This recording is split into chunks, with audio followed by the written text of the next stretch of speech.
Back to my channel. তো আজকে আমরা কাঁকরোল আলুর একটা রেসিপি বানাবো। এখানটায় কাঁকরোলগুলো দুটো ছাড়ানো হয়ে গেছে, এটা লাস্ট।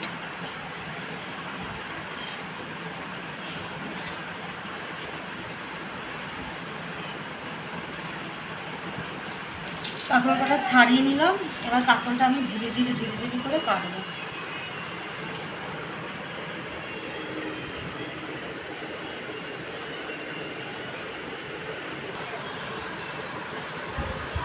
দেখুন এইভাবে ঝিরি ঝিরি করে কেটে নিতে হবে কাঁকরোলটাকে।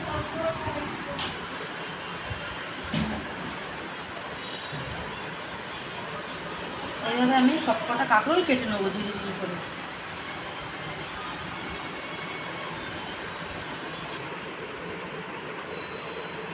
আমাদের কাঁকরোল কাটা শেষ। এই যে আমি কিছু ঝিরি ঝিরি করে কেটে নিলাম। দেখুন এরকমভাবে ঝিরি ঝিরি করে কেটে নিতে হবে। এবার আমি আলুটা কেটে নেব, কেটে ধোবো আমি সবজিগুলো, এই জন্য ধুয়ে কাটছি। আলুটা ছাড়িয়ে নেব।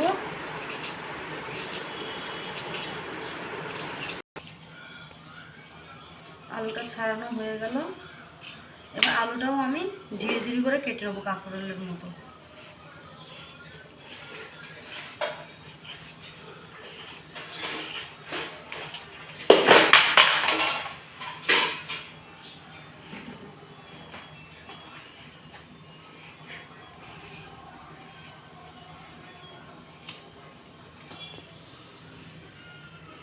আলুগুলো আমার কাটা হয়ে গেছে।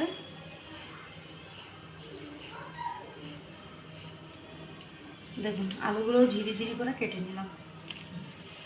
এবার আমি একটা পেঁয়াজ, এটা একটু কাটা ছিল, আপনি গোটা পেঁয়াজে দিতে পারেন, আমার এটা কাটা আছে বলে এটা দিয়ে দিচ্ছি।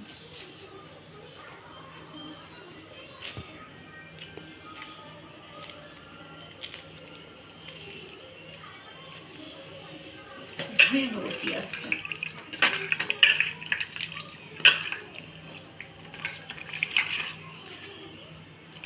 পেঁয়াজ লঙ্কাটাও ধুয়ে নেব।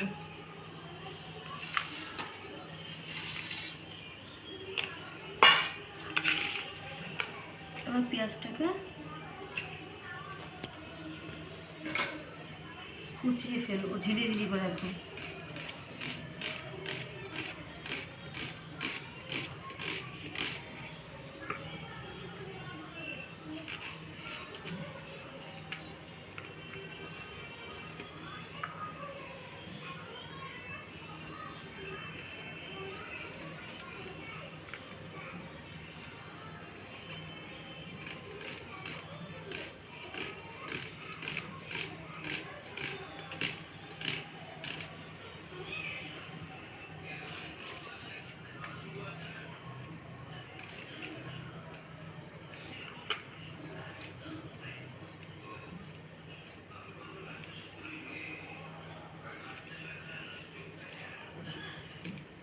লঙ্কাটাকেও কুচিয়ে নেব।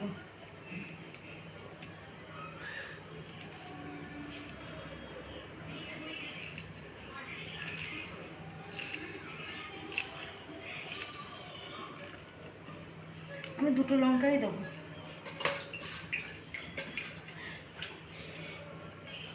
চলুন বন্ধুরা, এবার এটা ধুয়ে ফেলি সবজিটা। দেখুন আমাদের এগুলো ধোয়া হয়ে গেছে, পরিষ্কার করে ধুয়ে নিয়েছি, কাঁকরোলটাও ধুয়ে নিয়েছি পুরো। এবার আমি এখানে কটা রসুন ছাড়িয়ে নেব, 5-6 কোয়া রসুন ছাড়িয়ে নেব। আমাদের রসুন কাটা কমপ্লিট। রসুন এরকমভাবে কুচিয়ে নেবেন আপনারা, আমি এটা কুচিয়ে ফেলেছি। দেখুন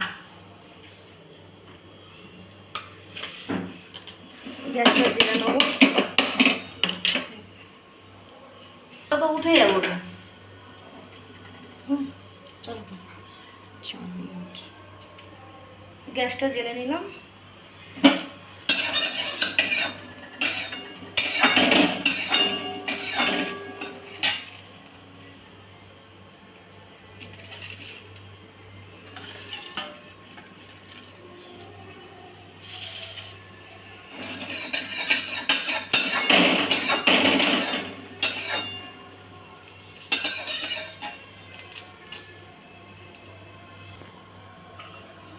আমাদের কড়াই গরম হয়ে গেছে, এবার আমি সর্ষের তেল দিয়ে দেবো।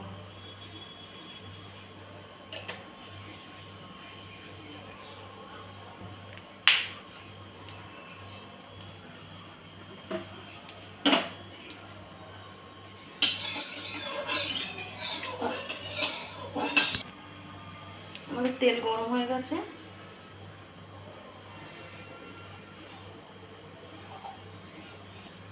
আমি একটু কালো জিরা দিয়ে দেবো, শুকনো লঙ্কা, তারপর দিয়ে দেবো রসুন কুচি,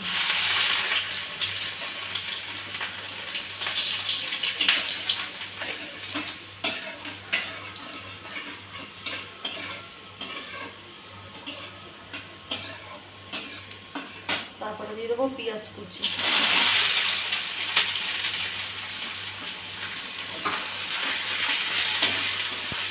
রসুনটা হালকা লাল হলে তারপর পেঁয়াজ কুচিটা পড়বে।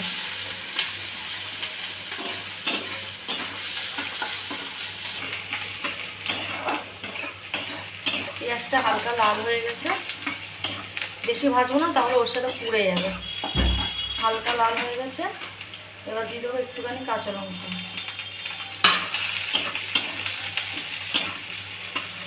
তারপরে কাঁচকড়াটা,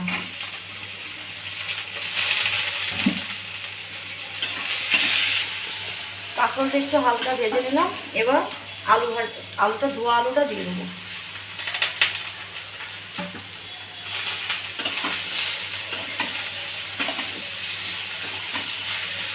আলুটা ভালো করে নেড়ে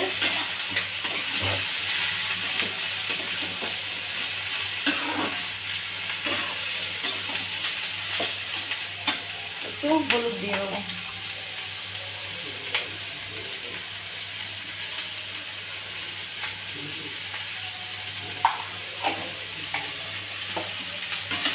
এবার এটা ভালো করে নেড়ে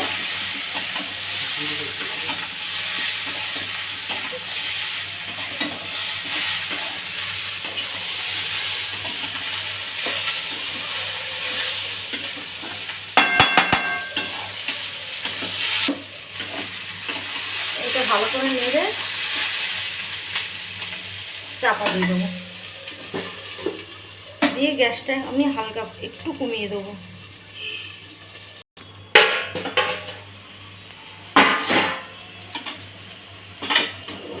আমরা উল্টে দেবো, ভালো করে নাড়াচাড়া করবো এখন যতক্ষণ না ভাজাটা হচ্ছে। নুনটা আমি একটু পরে দেবো, কারণ নুনটা যদি আগে দিই না সবজিটা না পুরো গলে যায়, ওই জন্য নুনটা আমি কিছুটা পরে দেবো, কিছুক্ষণ পরে।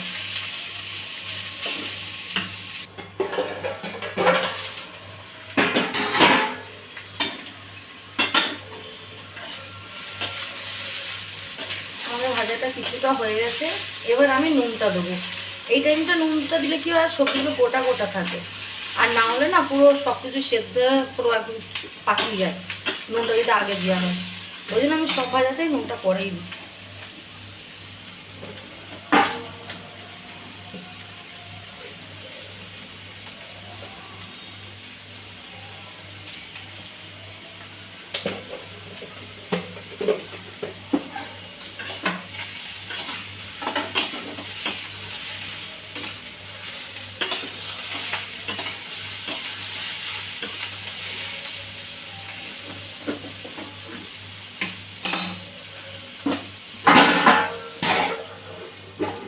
এবার সেদ্ধ হয়ে যাবে।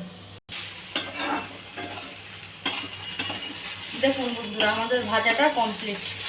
এবার আমি গ্যাসটা অফ করে দেবো।